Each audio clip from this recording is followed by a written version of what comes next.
Howdy folks, welcome to our first little tech tip. We're going to go over how and why I make a string loop the way I make it. Really pretty basic. There's a couple of small reasons and a couple of small things, but first of all you want to figure out where 90 degrees is off of your bow, like we got right here, and this square is a really great way to do that. And I do that to where you can see it a little bit better. You're going to want to mark the top, like the bottom of your arrow and where the top would typically be, for making our soft knots. Now soft knots have a very simple purpose. Once we've got that marked, we no longer need this. I'm going to bring this down to where I can get it to my height, and hopefully you guys can. This doesn't want to. There we go. Okay, so the purpose of a soft knot is when you put a knock in here, which that's basically about your width right there if you look at it. The purpose of a soft knot is so when you draw the bow back, this isn't going to be perfectly straight. It's going to have a tiny little bit of arc in it, and that creates pressure. So you have to have a little bit of gap in here for your knock to not just get pushed on so hard that it kind of floats when you draw it back. If you ever draw your bow back and you see like your arrow rising up or moving around, your knock is probably too tight in here and you need some more gap between your loops. So that's about the width we want to work with. We're going to take some standard nylon. This is where I had scissors in there. I'm going to cut off, I don't know, about 12 inches, 18 inches.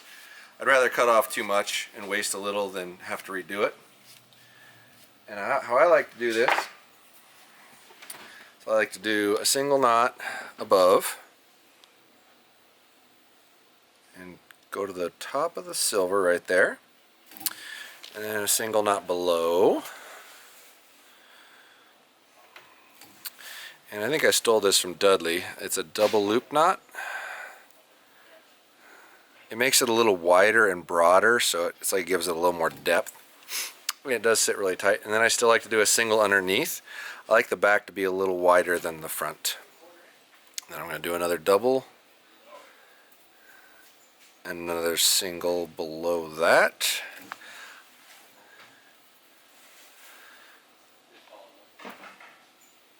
And then cut it and melt it. So when I cut it, just leave a little bit. What's that, a 1/4 inch, maybe a little bit more. And burn it. Let it catch up on fire. Lick my finger. Push on it. Same thing here. Catch it, let it burn. Lick my finger, push it down. And that's how I do that one. I'm going to do the exact same thing below. Another 12 to 18 inches of number 4 nylon. This is just everyday beeswax. I like to put this on my material because it makes it tacky. So when I cinch the knot, it stays tight. It doesn't loosen back up. Don't use silicone-based waxes. They're slick. It'll just come right undone when you do it. So that's why I use beeswax, and that is about the only thing I use beeswax for anymore. Used to be what you used all the time back in the day for string wax, but the silicone wax worked a lot better for string material, but for serving and tying knots, always use beeswax. I'm a double.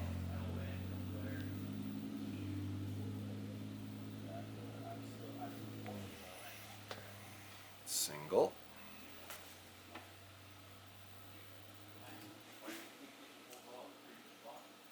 One, two.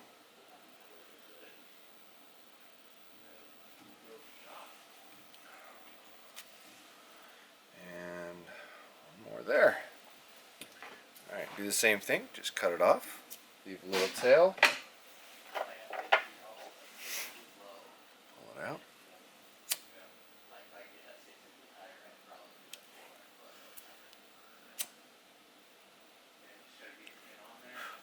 Now, a lot of guys like to use like halo or something like that for this particular thing.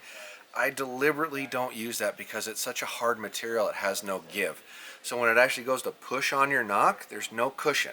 This has a little bit of give to it, so when it does compress, it doesn't pinch it so hard. So that's why I'm using a nylon like that. Now, for your string loop, we're going to cut you a piece of red here.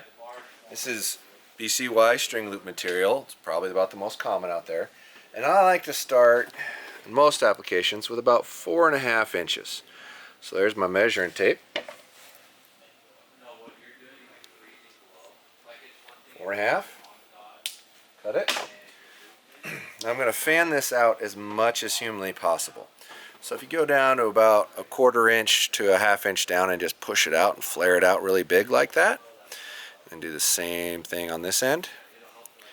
This is also where I differ from some of the other people making loops out there.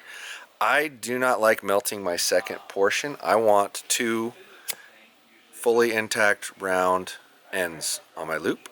So I melt that down until it turns into a ball. Same thing there. Okay, that looks about right.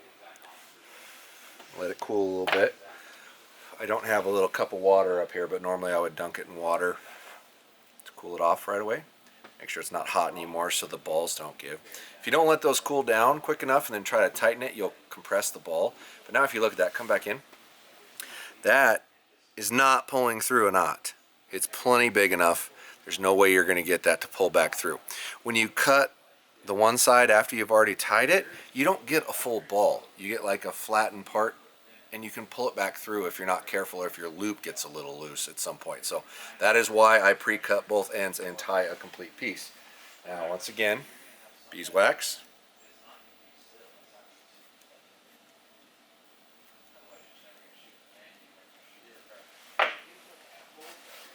Now I tie the same knot, but I tie it in opposite directions.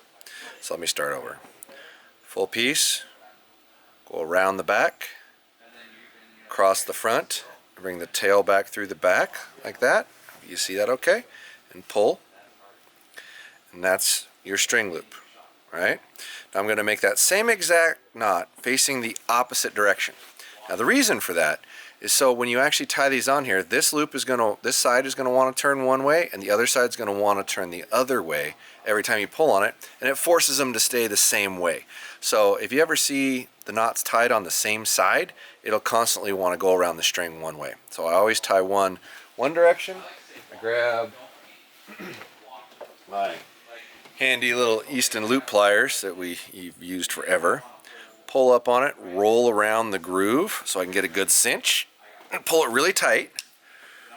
And then I will tie the opposite side, so I'll go around the side that faces me, round to the back, pull it all the way through, grab my pliers again, cinch it up a little bit so I've pulled up all my slack, and then back the other direction. Sometimes you need to pull it down a little bit. If you look at that knot, it is the exact same knot facing the other way. Put these guys in here, press it out, and that is how I make a string loop. Hopefully that makes it easier for you guys. Feel free to try that at home. You definitely something, if you're going to be working on your bow much at all, you really need to be able to know how to do. But that is exactly how I do it and exactly why I do it. Make sure to head over to podiumarcher.com for all your purchasing needs. We will probably be putting this material on there if you don't want to buy foot sections of it. Just haven't listed it yet, but check back with it. Anything up to $100 is free shipping. Make sure to hit like and subscribe, and please send us your information of what you'd like to see videos on, what information you want to see. We'll share everything we know and everything we have with you guys. We just need to know what you're looking for. So make sure to check us out. Thanks for watching. We'll see you later.